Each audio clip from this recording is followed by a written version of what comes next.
Hi, so the question that I chose for my psychology assessment is number 3. Are token economies, i.e., reward system, used to reinforce desired behaviors effective in managing classroom behaviors?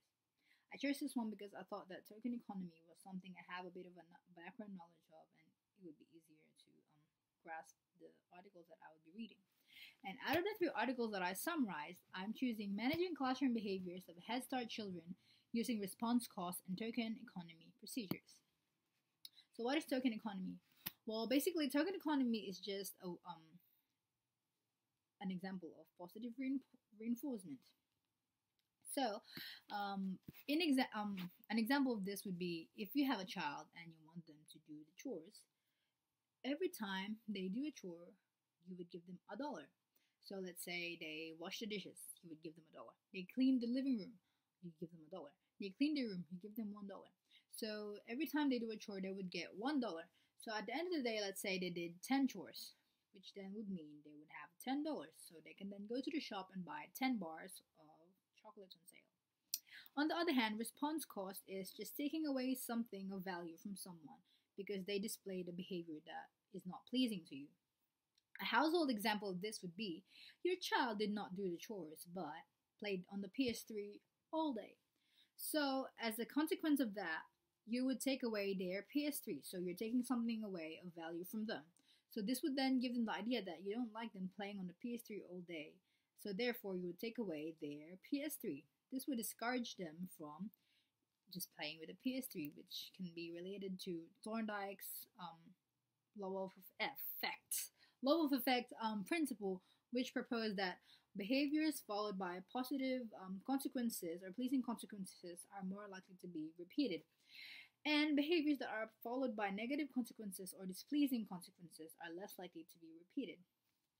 So, in this article, the aim of the study was to examine the effect of response cost and token economy program in behaviors of children with ADHD. Disruptive behaviors of children with ADHD. This study has 2 hypotheses. The first one was that children would exhibit less disruptive behaviors while response cost and token economy program is implemented compared to when it was just the baseline that are implemented. And another one was that teachers would give more criticisms while response cost is implemented than the level system. So basically, the study consisted of 3 participants, preschool students aged between 3 to 5 with ADHD.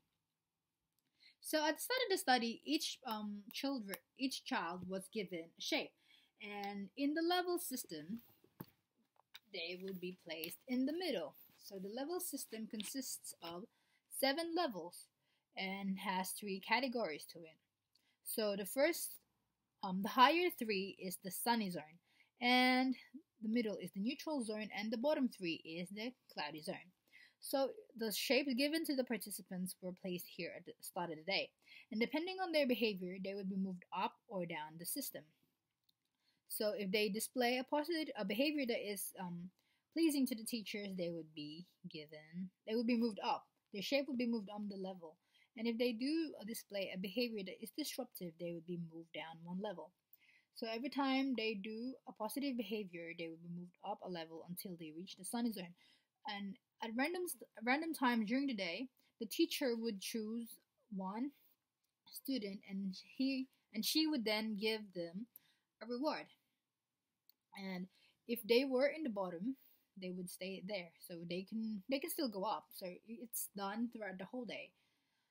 And on the other hand, if response cost was in use at the start of the day, the shapes of the children would be placed at the top, and every time they do a displeasing behavior, they would be moved down. Unlike the level system, this only has 4 levels and 2 categories: the sunny zone, the first 3 levels, and the cloudy zone, the bottom level. So if the child displays a displeasing behavior, they would move down a level, and they can no longer go up a level. So throughout the day, they would only be moved down. So with these implementations, it was found that children did display a decrease in disruptive behaviors, and which then supports the hypothesis that children would exhibit less behavior while these programs are implemented. And the other hypothesis was also supported because the teachers did show more praises while level system was in use compared to the response cost, which averages in 5 praises when response cost was at use and 19.5 while level system was in use, which then do support the hypothesis that more criticisms were implemented in response cost than level system. However, though these hypotheses were supported, it can't be concluded as there are a number of variables and factors that affected the study. First of all was the sample size. The sample size were too small to be generalized, and the location of this study was in a rural area. So, for example, this study was done in Pennsylvania, which is a rural area in the USA. So, they were saying that they can't be generalized to people living in an urban area because they would probably be displaying different kind of disruptive behaviors. And another one was that one of the participants started taking medication during the study, so therefore they can't conclude that it was just the response cost and token economy or level system affecting the behavior of that particular participant. Another one was that without the response cost and level system in use, their behaviors kept decreasing. So it is basically evident that it wasn't just the response cost and level system affecting the behaviors of the children. And as well as the children being observed, the teachers' behaviors were also observed in the study, and it was found that teachers did change attitudes and behaviors towards the students, which will then also result in the behaviors of the children changing because the teachers were acting a bit more nicer to them than they were during the start of the study.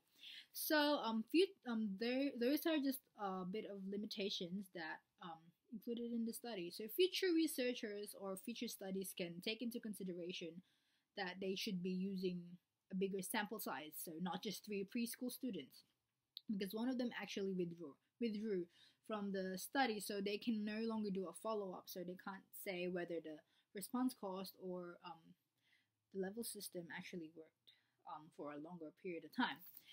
And another one was that they should use teachers that are like, they should have a particular behavior of teachers that will stay in the study, so that can't change, so that they could limit the possibility of teachers' behaviors affecting the actual behavior of the children, and manage or more isolate the independent variable, which is the response cost or token economy, more than just having other factors coming in like behavioral changes. So that would be the study.